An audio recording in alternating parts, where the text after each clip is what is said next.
नमस्कार फ्रेंड्स, ओंकार ओडिया चैनल रे आपण मानक स्वागत। फ्रेंड्स, आज एक क्षुद्र वीडियो रे जो शक्तिशाली प्रयोग विद्युत को शेयर करूची, याको आपण माने जे नारी बा पुरुषंकर उद्देश्य प्रयोग करिवे, क्रियार संपादन मात्र के ही सेही व्यक्ति नारी बा पुरुष आपण को पई एभली भाव रे छटपट होआ पे लागिवो जे पर्यंत आपण को तांको सह सेही संपर्क स्थापन न होईची से पर्यंत से भाव में छटपट हो चलते जितेबाला आपण तरफर समस्त संपर्क सूत्रपात घटव सेतबल जाए से क्षांत होबे। एक एभली शक्तिशाली प्रयोग जिते प्रयोग करा जाए जो भाव में धनु तीर जो जगह को निक्षेप कराए से जगह विद्ध होता है से भाव में यही तंत्रोक्त वशीकरण प्रयोग जितेबाला आपण माने जो नारी बा पुरुष उद्देश्य प्रयोग करथांती से संपृक्त नारी बा पुरुष को एभली भाव में तंत्र विद्ध करिथाए जद्वारा कि सही व्यक्ति नारी बा पुरुष आपण पई पागल प्राय अवस्था को चली आसता है जे पर्यंत आपण सह संबंध न होईची से पर्यंत से भाव में छटपट हो चलता है जो भाव में जल विहीन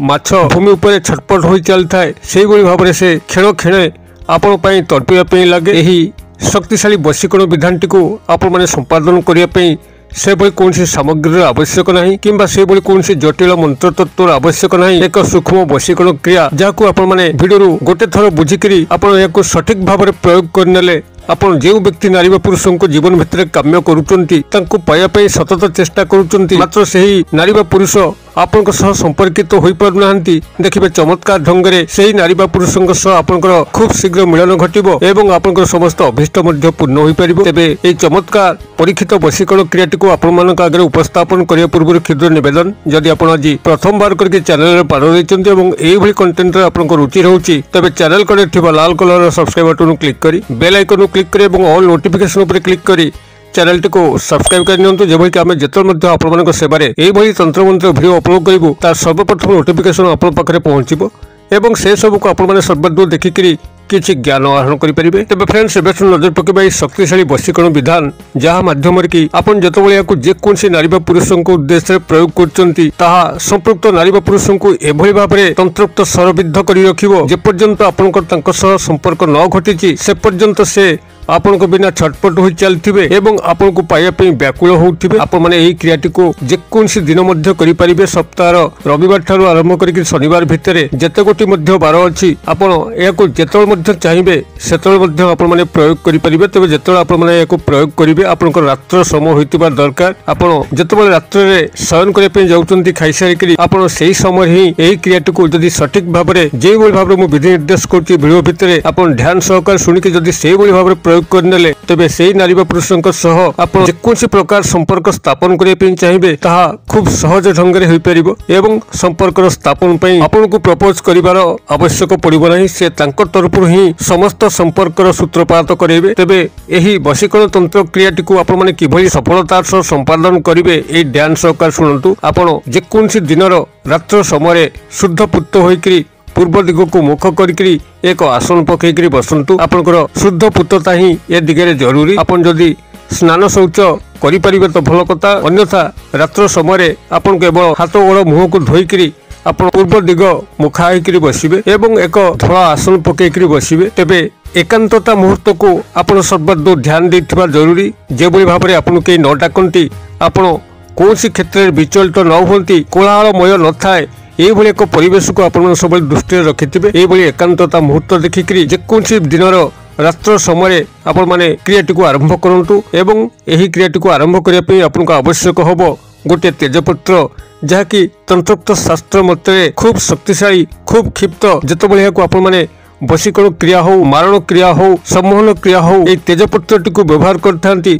सेतबेले चमत्कार ढंगरे कार्य करिथाय। एभली कि आपनकर जेते मध्य इच्छापूर्तिर उपाय अछि से इच्छापूर्ति दिगरे एई तंत्रोक्त तेजपत्र अत्यंत शक्तिशाली भाव में कार्य करिथाय। तेजपत्र खाद्यपत्र पड़े जो भाव में तार तीक्ष्ण रसरे खाद्यपत्र को स्वादिष्ट करिथाय सेही भली भाव तले याकु तंत्रोक्त प्रयोग करा जाय।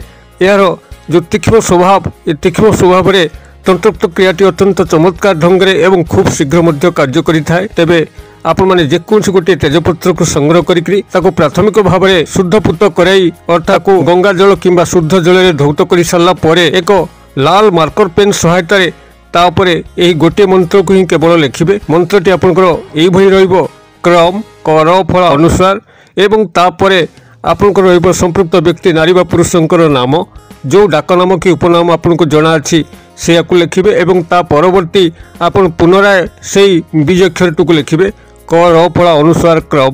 ଏଇଭଳି ଭାବରେ କ୍ରମ ନାମ କ୍ରମ ଏହି ଶବ୍ଦକୁ ସେଇ ତେଜପତ୍ର ଉପରେ ଲାଲ ମାର୍କର ପେନ୍ ସହାୟତାରେ ଲେଖିବେ। ଲେଖି ସାରିଲା ପରେ ସେଇ ତେଜପତ୍ରଟିକୁ ଦକ୍ଷିଣ ହସ୍ତ ପାପୁଲିରେ ରଖିବେ ଏବଂ ତାପରେ ବାମ ହସ୍ତ ପାପୁଲିକୁ ଘୋଡ଼େଇକରି ସମ୍ପୃକ୍ତ ନାରୀ ବା ପୁରୁଷଙ୍କୁ ଗଭୀର ଭାବରେ ଚିନ୍ତା କରିବେ। ଯେଭଳି ଭାବରେ କି ସେ ଆପଣଙ୍କ ସାମ୍ନାକୁ ଆସୁଛନ୍ତି ତାଙ୍କ ସହ ଆପଣଙ୍କର ସମସ୍ତ ସେହି ସମ୍ପର୍କ ସ୍ଥାପନ ହେଉଛି ଯେଉଁ ସମ୍ପର୍କ ଆପଣ ତାଙ୍କଠାରୁ ଆଶା କରୁଛନ୍ତି। ଏଇଭଳି ତାଙ୍କୁ ନିବିଷ୍ଟ ହୃଦୟରେ ଚିନ୍ତା କରିବେ ଯେଭଳି ଭାବରେ କି କାଳ୍ପନିକ ସ୍ତରରେ ସେ ଆପଣଙ୍କର ପାଖାପାଖି ଅଛନ୍ତି, ସମସ୍ତ ସମ୍ପର୍କର ଚାଲୁ ଘଟିଛି। ଏଇଭଳି ଭାବରେ ତାଙ୍କୁ ଗଭୀର ଭାବରେ ଚିନ୍ତା କରି ସାରିଲା ପରେ ଏଇ ଯେଉଁ ମନ୍ତ୍ରଟିକୁ ଆପଣମାନେ ସେଇ ତେଜପତ୍ର ଉପରେ ଲେଖିଲେ କ୍ରମ ତାଙ୍କ ନାମ ଏବଂ କ୍ରମ, ଏହାକୁ ମାନସିକ ଭାବରେ ଆପଣ 21 ଥର ଉଚ୍ଚାରିତ କରିବେ। ଅର୍ଥାତ୍ କ୍ରମ ନାମ କ୍ରମ ଏ ହେଲା ଗୋଟେ ଥର, କ୍ରମ ନାମ କ୍ରମ 2 ଥର। ଏଇଭଳି ଭାବରେ ଆପଣ ଏହାକୁ 21 ଥର ସେଇଠୁ ଉଚ୍ଚାରଣ କରିବେ ଏବଂ 21 ଥର ଆପଣଙ୍କ ଉଚ୍ଚାରଣ ସମାପ୍ତ ହେଉଛି ସେତେବେଳେ ଏହି ତେଜପତ୍ରଟିକୁ କୌଣସି ଏକ ଧଳା ରୁମାଲ, ଯେଉଁ ରୁମାଲ କି ଆପଣଙ୍କ ତେଜପତ୍ର ଲମ୍ବ ଅନୁସାରେ ଥିବ, ଯେଭଳି ଭାବରେ ଆପଣ ତେଜପତ୍ରଟିକୁ ସେଇ ରୁମାଲ ଭିତରେ ରଖିଲେ ତେଜପତ୍ରଟି ଆଉ ବାହାରକୁ ଦୃଶ୍ୟମାନ ହେବ ନାହିଁ, ସେହି ରୁମାଲଟିକୁ ଆପଣମାନେ ସେହି ତେଜପତ୍ରକୁ ଭିତରେ ରଖିକି ତାକୁ ଭଲ ଭାବରେ ଗୁଡ଼େଇ ଦିଅନ୍ତୁ। ତେବେ ଧ୍ୟାନ ରଖିଥିବେ ଯେଭଳି ଭାବରେ କି ତେଜପତ୍ର ତା ଭିତରେ ଭାଙ୍ଗି ନଯାଏ କିମ୍ବା ମୋଡ଼ି ହୋଇ ନଯାଏ। ଏଇଭଳି ଭାବରେ ଆପଣ ତେଜପତ୍ରଟିକୁ ସେହି ରୁମାଲ ଭିତରେ ରଖିକିରି ତାକୁ ତକିଆ ତଳେ ରଖିକିରି ଆପଣ ସନ୍ତର୍ପଣରେ ଶୋଇଯିବାର ଅଛି ସେହି ପୁରୁଷ ବା ନାରୀଙ୍କ ସହ କାଳ୍ପନିକ ସମ୍ପର୍କର ମିଳାମିଶା ଭାବନାକୁ ନେଇକରି। ଏବଂ ଯେତେବେଳେ ଆପଣମାନଙ୍କ ରାତ୍ର ପାଉଛି ଆପଣ ଦାନ୍ତ ନ ଘଷିକିରି ଅଧୁଆ ମୁହଁରେ ଏହି ରୁମାଲ ସହ ଏହି ତେଜପତ୍ରଟିକୁ ନେଇକରି କୌଣସି ନିର୍ଜନ ପ୍ରାନ୍ତର ସୁନସାନ ଜାଗା ଯେଉଁଠିକି ସାଧାରଣତଃ ଲୋକମାନେ ଯାଆନ୍ତି ନାହିଁ ସେହିଭଳି ଏକ ପ୍ରାନ୍ତରକୁ ଯାଇକରି, ଏପରିକି ଯଦି ମଶାଣି ପର୍ଦ୍ଦା ମଧ୍ୟ ପାଖରେ ଥାଏ ଖୁବ୍ ଭଲ ହେବ, ଏହିଭଳି ଏକ ସ୍ଥାନକୁ ଯାଇକରି ସେହି ପ୍ରାନ୍ତର କିମ୍ବା ଶ୍ମଶାନ କିମ୍ବା କୌଣସି ସେଭଳି ସୁନସାନ ଜାଗାର ଯେକୌଣସି ବୃକ୍ଷର ମାଟି ତଳେ ଏହି ରୁମାଲ ସହ ଏହି ତେଜପତ୍ରଟିକୁ ପୋତି ଦେଇକରି ଚୁପଚାପ ଗୃହକୁ ଆସନ୍ତୁ। ଚପଲ ନେଇକି ଯାଇନଥିବେ, ଖାଲି ପାଦରେ ଯାଇଥିବେ। ଏହିଭଳି ଭାବରେ ସେଠୁ ପୋତି ଦେଇକି ଚୁପଚାପ ଆସନ୍ତୁ। ଦୃଷ୍ଟି ରଖିଥିବେ ଯେଭଳି କେହି ଆପଣଙ୍କୁ ନ ଦେଖନ୍ତି। ଆପଣମାନେ ଏକାନ୍ତ ଭାବରେ ଏହି କ୍ରିୟାଟିକୁ କରିବେ ଏବଂ ଚୁପଚାପ ଗୃହକୁ ପ୍ରତ୍ୟାବର୍ତ୍ତନ କରିକିରି ଘରେ ଗୋଡ଼ ହାତ ମୁହଁକୁ ଧୋଇ ମାତ୍ର ଗୋଟେ ଥର କ୍ରିୟା ଏହାକୁ ସମ୍ପାଦନ କରିକି ଦେଖନ୍ତୁ। ସେହି ନାରୀ ବା ପୁରୁଷ ଯାହାଙ୍କୁ ପାଇବା ପାଇଁ ଆପଣ ବହୁତ ଦିନ ଧରି ଚେଷ୍ଟା କରୁଥିଲେ ପାଇପାରୁନଥିଲେ, ଏଭଳି ଭାବରେ ସେ ଆପଣଙ୍କ ପାଇଁ ଆଲୋଡ଼ିତ ହେବେ। କିଭଳି ଆସି ଆପଣଙ୍କୁ ଦେଖା କରିବେ ସେ ନିଜେ ମଧ୍ୟ ଜାଣିପାରିବେ ନାହିଁ। କ୍ରିୟାଟିକୁ ଆପଣମାନେ କରନ୍ତୁ। କିଭଳି ଚମତ୍କାର ଘଟୁଛି ମୋତେ କମେଣ୍ଟ ବକ୍ସରେ ସେୟାର କରନ୍ତୁ। ଭିଡ଼ିଓଟି ଭଲ ଲାଗୁଥିଲେ ଲାଇକ୍ ନିଶ୍ଚିତ ଭାବରେ କରନ୍ତୁ, ସାଙ୍ଗସାଥି ମହଲରେ ସେୟାର କରନ୍ତୁ। ଭିଡ଼ିଓର କ୍ଷୁଦ୍ର ପରିସର ମଧ୍ୟରୁ ମୋତେ ଏଇଠି ଆଜି ବିଦାୟ ଦିଅନ୍ତୁ। ପୁଣି ଆପଣମାନଙ୍କ ସହ ଦେଖା ହେବା ଏଇଭଳି ଏକ ଶିକ୍ଷଣୀୟ ଭିଡ଼ିଓରେ।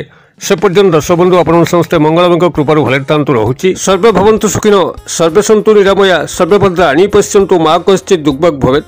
ଓଁ ଶାନ୍ତି ଓଁ ଶାନ୍ତି ଓଁ ଶାନ୍ତି। ନମସ୍କାର।